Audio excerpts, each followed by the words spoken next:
All right, well, welcome everyone. We really appreciate you joining us today to the first in a series of conference calls and soon to be webinar events aimed at giving you some up-to-date information on what's going on with this T-Mobile Sprint merger and what it means to your business, as well as the ramifications for you as a business owner and your employees and some of the new directions that you might be heading in.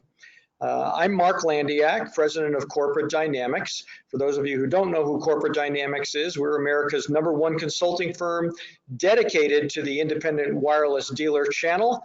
And also our company founded WiBOC, the Wireless Business Owners Consortium, and the executive director for WiBOC, Meg Nigro, is on with us as well, and you'll be hearing more from her as we go through in the coming weeks here. My partner in the process here is Adam Wolf. And Adam, why don't you give us a quick snapshot of who NWIDA is? Sure, thanks, Mark.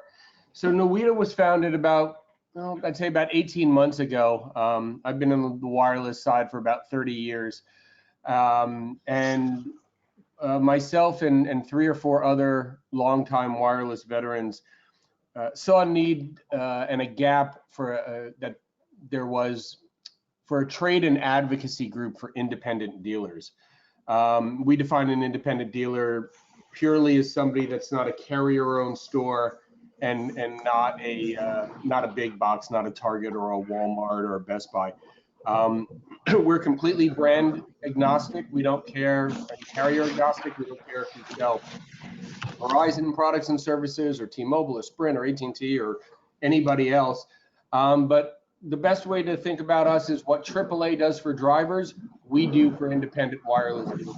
So our members get discounts on payroll processing and credit card processing and probably 15 or 20 other things.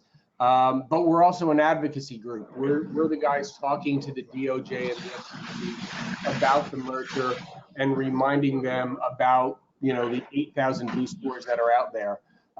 We're kind of the singular strong voice for the independent and indirect channel. All right, wonderful. Thanks, Adam. Appreciate that and appreciate what your organization does. And, boy, I give my strongest endorsement over to the dealers out there to take advantage of the services that NWIDA offers for sure. Our objective for this series is to keep you informed so you can make some decisions that are going to put your business in the best possible position, regardless of what the outcome of this merger is. For today, our agenda is what's the latest merger news? And so if you don't have time to be keeping up with what's going on, you can rest assured that Adam and I are going to be doing that and delivering that to you every 3 to 4 weeks, unless something dramatic happens and we have to do it sooner than that. But these are the things that every dealer should know. Who are the players vying for Boost and their motives? We're going to talk a little bit about that today, and also what the implications of that are for whatever carrier you're representing. We'll do a little Q&A that we took from the field in advance. Some of you sent in some questions, and we appreciate that. And I'd also like to recognize Robin Tobias, who's listening in today. And Robin runs the Prepaid and All Wireless Expo in Vegas. That's going to be on August 20th and 21st. And this year, they're going to be adding some IoT and repair services that certainly are incremental revenue streams that we all need to be paying attention to.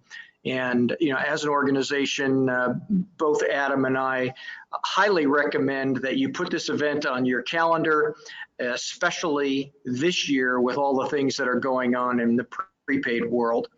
So again, just Google the Prepaid and All Wireless Expo on August 20th and 21st and get that on your calendar. So Robin, if you're out there, there's a plug for your conference, and Adam and I will both be there making presentations on some very timely topics, and we appreciate you inviting us to speak. Adam, let's jump right into this, and let's talk about who's going to be buying Boost, and then let's kind of break them down individually and look at each one and kind of talk about the pros and cons here. Yeah, Mark, when we first started talking about this, we had about 4 people in mind who either had expressed interest or could, and at least as of late last night, we're up to 8. 2 of those are confirmed, 1 somewhat confirmed, and the rest are a little bit rumor. But we can take each one individually, and the first one is easy because he's the guy who's been leading the charge and has been out for about a year saying he wanted to buy it, and that's Peter Adderton. Peter's the guy who founded Boost Mobile, still runs Boost Mobile in Australia, and has been all over the news on the financial shows, CNBC, MSNBC, CNBC, and Fox Business, and all those. And what we kind of did was we're trying to put together maybe some pros and cons and determine what the unknowns are for each one of these 8 guys. And like I said, Peter was the first guy in. He's got the wireless experience. As far as we're concerned, a very important fact, Peter's come out and said that he will keep all of the dealers, which is critical for our association, and which is why we've kind of been working with Peter and talking with him throughout this process. One of the things that came up yesterday, especially with the Attorney General lawsuit, and why the DOJ has not yet approved this, is they're still looking for a potential 4th network. And Peter's got the experience to run that as well, assuming he gets some spectrum in the deal. So, none of these people that we're going to talk about, I think at any one point has any measurable lead over anybody else. But Peter was the first guy in the pool. Hey, Adam, I think it's maybe fair to say, given all that an Adderton purchase would be the least disruptive to the dealers out there of the other options that are on the table. Would you agree with that? Yeah, as it stands right now, for sure. All right. Peter's come out and, like I said, he's going to keep all the dealers. He doesn't have any competing businesses in the U.S. right now, any other stores. So as far as the dealers go, yeah, I would say that's a fair statement. All right, well, guys, stay tuned because Peter's been rather vocal, and we'll try and keep up to date with some of his comments and quotes. Let's move to some of the other players that are involved in this, and maybe let's go to Q-Link because they've been in the news a lot here lately. Yeah, so Q-Link is really the second confirmed person who's interested. They do have wireless experience. They are a current Lifeline provider. They've got about 2 million subs on Lifeline. They've got at least partial funding behind them. They're owned by Quadrant. We reached out to them when they came out. They really did a press release saying that they wanted to buy Boost, and we asked them what their plans were for the stores. They said that they would keep the brand name and that they anticipate keeping the deal. Not exactly sure what that means. It's not as good as somebody saying, yes, I will keep it, but that they anticipate it. Right now, though, they don't have any current indirect stores. And they did say that they would add enhanced online distribution, which is pretty much how they sell Lifeline. But they are the second confirmed company that said that they wanted to buy Boost. So what do you think this actually means to a dealer if a totally online company looks to buy a customer base, and really that's what they're looking to buy. They're looking to buy a customer base that is currently served by a retail presence. Yeah, and then honestly, it's one of the things that I think the FCC, when they came out with their what Sprint and T-Mobile needed to do to get their blessing, one of which was spin off Boost, and they know, I know the FCC knows the fact that there are, 8,000 Boost stores, 30,000 employees out there. And that was one of their reasoning. I think if somebody came in and went, yeah, we're not going to keep the dealers and we're going to go all online, that they would have a hard time getting approval. All right. Well, we'll stay tuned with them as well. Let's kind of move over to one of the more confusing entrants, STS Media. And with Freedom Pop and Unreal Mobile, talk to us a little bit about that one, because boy, that one was sort of a surprise to me when they popped in. It was a surprise, and I'm not really sure if they're in or not, because I've read two different quotes from their CEO, from Steven Stokely, and they appear to be contradictory, so I'm not really sure yet. But they just sold, so STS just sold Freedom Pop and Unreal Media. They actually split it. They sold their Sprint customers to Ting, and they sold their AT&T customers to Red Pocket. Now they've got over 1 million subs, but most of those are on their free plan. But when they sold it, one part of their press release said that they did it in order to invest in their SaaS, their service software business, and one said they did it in order to free up capital to buy Boost. Now, Stokely also said at one point a few weeks ago that he was talking with some quote-unquote facilities-based buyers, and that typically means other carriers, and that he was advising them, and that he was under the impression that if they bought Boost, he would be named Boost CEO. So all we know for sure is that they've sold Freedom Pop and Unreal Mobile. They've sold their customers. They've picked up some cash for it. But other than that, it's a bit of a question of, are they in buying Boost? Are they advising somebody to buy Boost? Or are they going down their software? Well, they made a sale and got millions, but if they're going to make a buy, they're going to need billions. So Exactly. They're going to have to come up with a whole lot of cash if they're going to be able to be a player here. Yep. Speaking of a player, let's talk about one that has dropped some hints but really hasn't said much. Amazon, the 950-pound gorilla here. Exactly. And the first question we had was why? I think that there's something in there that may not be obvious. The pros are they can write the check, right? Bezos certainly is the cash. The estimated price right now is anywhere between 2 and 4 billion, and Amazon could certainly cover that. They could also, become a fourth network. The cons right now is that they do have limited distribution as far as any kind of stores outside of Whole Foods and a few Amazon pop-up stores. They're also new to wireless. They did launch a phone a few years ago, and it failed miserably. And they could very easily decide to change the brand. It might become, anything from Boost Prime to Amazon Mobile. So they've got some unknowns and they've got some question marks, and but they certainly could be a player if they wanted to be. Well, if they want to be, they can come in a big way, that's for sure. And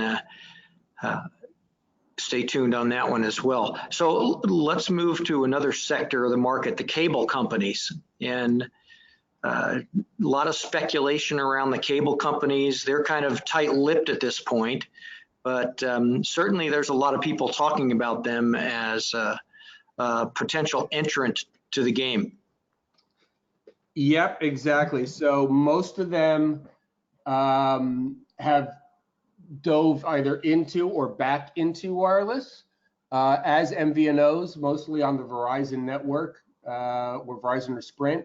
Comcast, of course, did own their own network in central and southern New Jersey, Delaware, and Pennsylvania way back when under the brand of Comcast Cellular One. They sold that out to Xfinity, and then I think the day they sold that, they decided to get back into it. But they have the wireless experience. They could do it as a, Comcast could do it on their own, or they could team up with Charter or Altice. They certainly could be a fourth network. They have, for the most part, strong distribution. Some Comcast is already being sold. Comcast prepaid internet is already being sold at some Boost stores, and they would be very easy for them to bundle the service. The questions become, does one of them want to do it on their own, or do they want to form a coalition, which may or may not be easy. Right now, you've got to be in that particular cable company's service area. So where I am, I have Comcast. I can't get, Spectrum Mobile without my cable provider. Would that be the case if they, teamed up and bought Boost? The other thing is, to date, they haven't shown any interest, which may or may not mean anything. Well, there's at least one proof case out there with Xfinity. And so there's some background there. And if you look at the triple play that they push, it certainly has enhanced their revenues and kept them in the wireline game a lot longer than they would have been. So, so again, as you kind of figure out the pros and cons of whether one of the big four cable companies could play here, if someone gets angry at Xfinity, they might want to make a play there as well. Yep. So let's look at Dish, because Dish is an interesting one. Their competitor, DirecTV, is already indirectly in the game with AT&T. So tell us about Dish. Dish is, I think, really interesting. The first thing is that on the last few FCC auctions, they've been buying up a whole bunch of spectrum and just sitting on it. And the question obviously begs why? Why are they buying all this spectrum? But with it, they could very easily launch that elusive fourth wireless network that the DOJ seems very anxious to get. They also have the indirect distribution. So that part's there. They don't have any wireless telecom experience really per se, to talk about. So this would be kind of a new game for them. And again, they haven't shown any interest yet, but they haven't really tipped their card on that spectrum and shown any interest on what they're going to do with that at all. But they've got the spectrum. They probably could get the money pretty easily. So they could easily dive in and at least as far as the FCC and the DOJ are concerned, maybe assuage some of those fears that they have. Well, it's an interesting one to watch, and they've already got some distribution out there, as you said. So, it could be one of those where if they say, we want to play here, they could be a player and come on board relatively quick. Yep. So let's look at one that is kind of up in the air there. Verizon, another 900-pound gorilla, but their foray into the prepaid world hasn't gone so well up to this point. Yeah, it seems from the outside that they don't really know what they want to do in the prepaid world. They did launch an MVNO last year called Visible, although if you look at it and if you talk to them, it's a completely separate company, but it's all run by Verizon employees or former employees. Obviously, the big knock against it is that they wouldn't be a fourth network. They already are a network. So that wouldn't tick that box. You have distribution, and if they decided they really did want to play in the prepaid world, this would be a relatively easy way for them to dive in. Again, they haven't shown any interest. Their interest in prepaid in general has kind of been up and down, back and forth. But they obviously obviously have the network. One of the really interesting players, I think, is TrackPhone. As you know, they've made huge strides over the last 5 years in terms of bringing on subscribers, and already have a very strong presence in the marketplace. They have a good series of master agents set up. What do you think of TrackPhone? So again, a lot of pros and a lot of cons here. Track came out, I think it was 2 years ago now, and said that they wanted to open 5,000 new stores, Track branded in one way, shape, or form. And of course, the easiest way to open 5,000 new stores would be to buy 8,000. So they obviously know how to run an MVNO. I think they have 10 of them under the Track brand right now. They've got the indirect experience. They could be a fourth network if they got the spectrum. The two things against them right now is that their foreign ownership, I think, might be a tick against them, and the fact that it would be a lack of competition. They already own 10 MVNOs, so Right. it's more consolidation than growth. But there's certainly somebody to keep an eye on. All right. Well, as we kind of finish up this segment here, I want to go back and revisit Amazon for just a moment, because if they truly get interested, what do you think about Google and getting in there, or maybe even Apple? What are your thoughts there? Yeah, I'm sure that if Bezos is looking at it, then Larry and Sergey and Tim Cook at the very least are going to have their ears perked up. Apple is obviously in the space with a dominating device. Do they want to run a network or an MVNO? Don't know.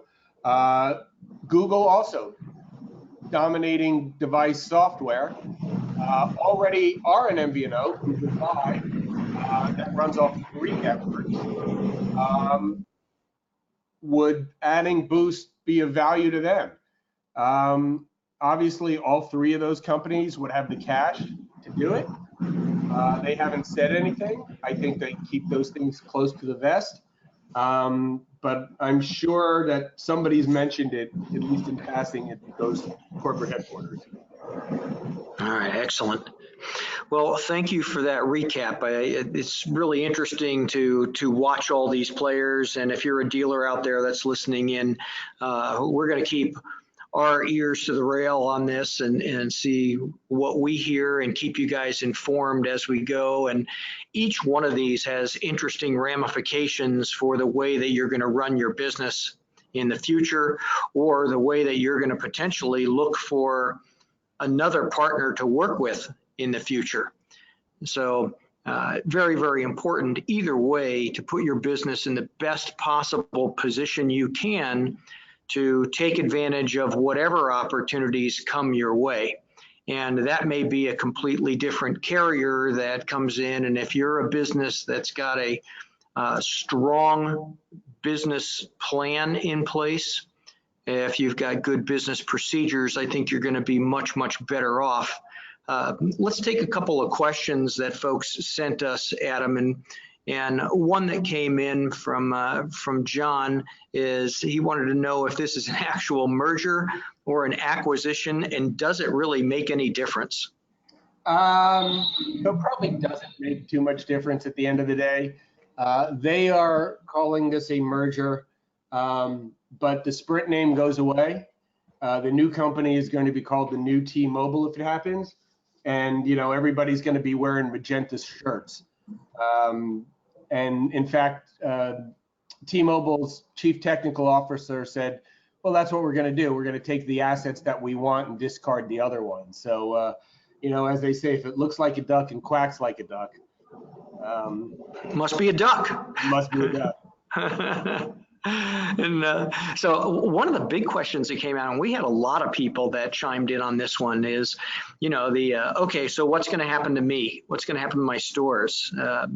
How is Yeah. this going to affect, if I'm a Boost Mobile dealer, obviously there's some immediate impact, but if I'm a Metro or a Cricket or a Track dealer, is there some implication there for me? And certainly if I'm running a number of Sprint stores, I'm probably very concerned right now as well. Yeah, and like you said, the Sprint and Boost stores would typically be most impacted. The answer today is honestly, we don't know, only because we don't know, assuming the merger does go through, lawsuit aside, but we don't know who's going to buy it. So far, Peter Adderton is the only one who said, I'll keep all the stores and I'll keep the brand. Q-Link said they would keep the brand. They were kind of wishy-washy a bit on the stores. Other than that, anybody that we mentioned hasn't really said anything. So, we kind of touched on the pros and cons of each one of the 8 that we think are out there. But at this point, it's just a really huge question. All right, thanks. And then there's another one that just asked, tell me a little bit about what assets the new Boost is going to hold, if there's spectrum, towers, et cetera, or are they just going to be an MVNO? So as of today, it's just an MVNO. However, I think with the DOJ dragging their feet a little bit, so far the only government regulatory body that's approved it unofficially is the FCC. They've come out and said that they will approve it. The DOJ hasn't done that. The attorneys general are suing to stop it. I wouldn't be surprised if some more concessions are going to be forced, including some spectrum. The DOJ really wants a 4th network. However, that's defined is still to be determined. But if some spectrum goes with the brand and the store and the customers, we might see a 4th network. Wow. Well, stay tuned, right? So we'll see what happens here and try to keep you guys informed on what's going on out in the field. If we hear something that's super critical, we'll probably schedule one of these calls sooner versus later. Our next one is going to be about 3.5 weeks from now. You'll see some information on that. And Adam, thanks for your time today, man. This was a great primer for what people should be looking for and listening for in the coming weeks. We'll be speaking with a number of industry insiders over the next few weeks about what exactly is the impact of this transaction on the industry as a whole and on individual dealers who are just trying to keep swimming at this point. Our next merger update will be about in 3.5 weeks, as I mentioned. And in the meantime, I would recommend that you all go to the NWIDA website and become a NWIDA member. Adam, you're actually offering some sort of a promo here, aren't you? Yeah, if anybody goes, it's NWIDA.org and signs up. We'll give a 20% discount to anybody on the call on any of the 6-month or annual plans. Just use the discount code CONFCALL, CONFCALL, conference call shortened up, and that'll kick in a 20% discount. And Mark, I'm gonna, kind of do the exact same thing. If you are a dealer and you are a bit nervous, Corporate Dynamics and Mark has a great training, including one that we did together in Florida in February. 8 things that you must be doing right now, whether this merger happens or not, to increase sales. So I would just say after you go to the NWIDA website to sign up, you click on over to the Corporate Dynamics site and get a hold of Mark as well. Yeah, I appreciate that, Adam. And you're going to see something in your inbox in the next over next week here.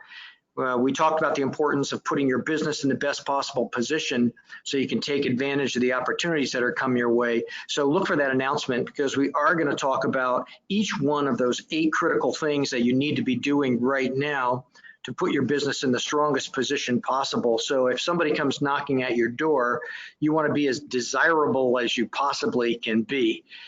In addition to that, we'll be talking a little bit about business strategies, specific things that you can do right now to help drive your sales and your profitability and your business efficiency, and also introducing some new products and services that are designed to make you some more money, especially as we start looking at weathering the storms ahead. You're going to need some incremental revenue streams that might come from IoT or some of the 5G products out there. And we're going to try and stay on top of those, keep those in front of you, and work with a number of those different companies. So with that, I'm going to say, once again, Adam, thanks again. Thanks, Mark. I'm just going to add one more really quick thing just to kick on what you did before. Both Mark and I will be at the Prepaid Expo in August. So we hope to see you there. Just go to the prepaidexpo.com. You'll get all the details about the show. It's a great show, even though it is in the desert in August. But hey, it's air conditioned, so there's no worries. And we had a great time, and it was a lot of great sessions and a lot of great booths last year. So Mark, thank you for doing this. We'll be emailing all of you with the details about the next one. And that's about it for now. All right. Thanks, everybody. Really appreciate your time this afternoon. Thank you.